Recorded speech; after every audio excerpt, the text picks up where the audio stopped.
लोकसभा विधानसभा में महिलाओं के लिए 33% आरक्षण का प्रस्ताव लाया जा रहा है। इस खबर का आपको पता ही है। अब एक और खबर यह देख लीजिए जो आपकी स्क्रीन पर है। दोनों खबरों का आपस में बहुत गहरा संबंध है। यह फोटो राजस्थान में जोधपुर जिले के गांव घंटियाली की है। यहां सरपंच संघ के चुनाव होने जा रहे थे। सरपंचों का एक संघ। चुनाव में एक भी महिला सरपंच नहीं पहुंची। उनकी जगह आए सरपंच पति, सरपंच पुत्र, सरपंच देवर, सरपंच जेठ और सरपंच ससुर। हां, संघ में 4 महिलाएं सरपंच पदाधिकारी जरूर बनी, भले ही वे यहां मौजूद नहीं थी।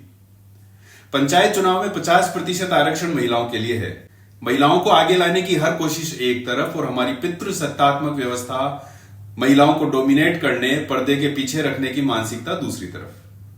संसद में और विधानसभाओं में महिलाओं का प्रतिनिधित्व बढ़ाने की संवैधानिक व्यवस्था करना एक तरफ है और उसके नतीजे महिलाओं को सशक्त करने जैसे कितने आते हैं वह दूसरी।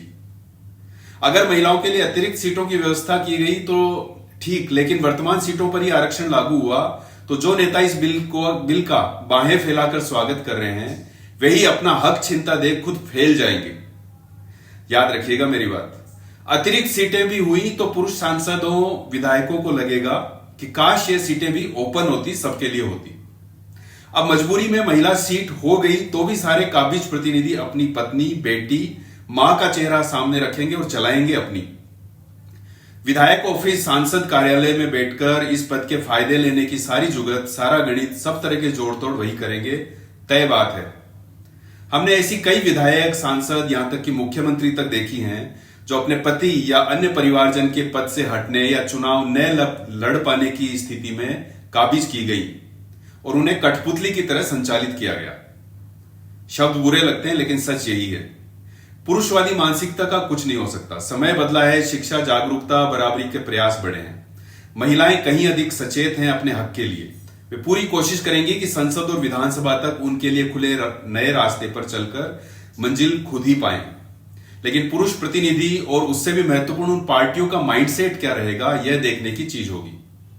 पार्टियां महिला वोटरों को साधने के लिए और पूरे 140 करोड़ देशवासियों को संदेश देने के लिए इस प्रस्ताव का खूब स्वागत कर रही है।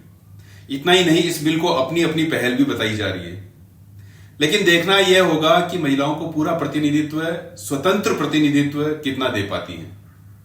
छद्म रूप से उनके पति तो सत्ता नहीं चलाएंगे, यह कितना सुनिश्चित कर पाती है। हम वानाबी विश्वगुरु, यानी जो विश्वगुरु बनना चाहते हैं, उस देश ने यह पहल कितनी देर से की है यह तो आप जानते ही होंगे। इन आंकड़ों को सुन लीजिए, समझ आ जाएगा। हमने हाल ही में क्रिकेट का एशिया कप जीता है। महिलाओं को प्रतिनिधित्व के मामले में एशिया में भारत 18 देशों में 13वें स्थान पर है।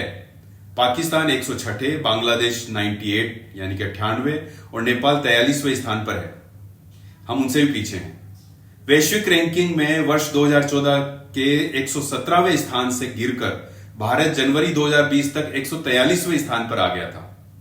संसद में महिलाओं का वैश्विक औसत 26% है, भारत केवल 12% के आसपास।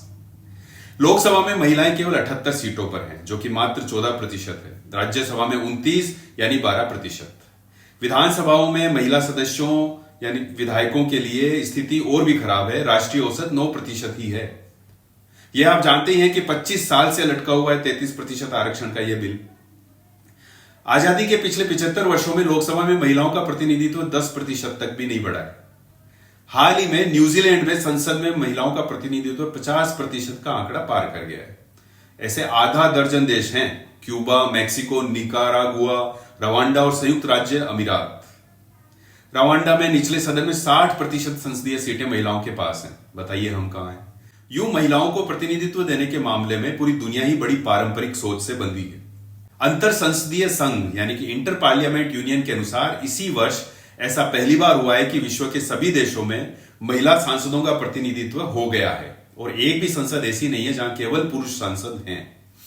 साल दर साल 0.4% वृद्धि, और इसका अर्थ यह है कि नए साल में वैश्विक स्तर पर संसदीय कार्यालयों में महिलाओं का हिस्सा अब 26.5% हो गया है।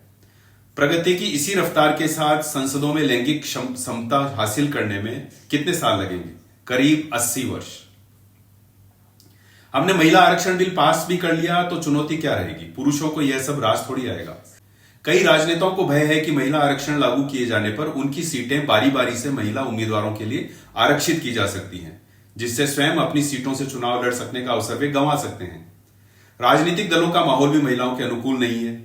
उन्हें पार्टी में अपनी जगह बनाने के लिए कड़ा संघर्ष करना पड़ता है और कई स्तर पर अनेकों समस्याओं का सामना करना पड़ता है। हम पार्टी के भीतर महिलाओं के लिए कैसा माहौल है, इस पर बातें सुनते ही आए हैं। राजनीति में हिंसा भी बढ़ती जा रही है, अपराधीकरण, भ्रष्टाचार, असुरक्षा में उल्लेखनीय वृद्धि हुई है। तो महिलाओं को राजनीतिक क्षेत्र से इन्हीं सारे कारकों ने, इन्हीं कारणों ने बाहर सा कर दिया है।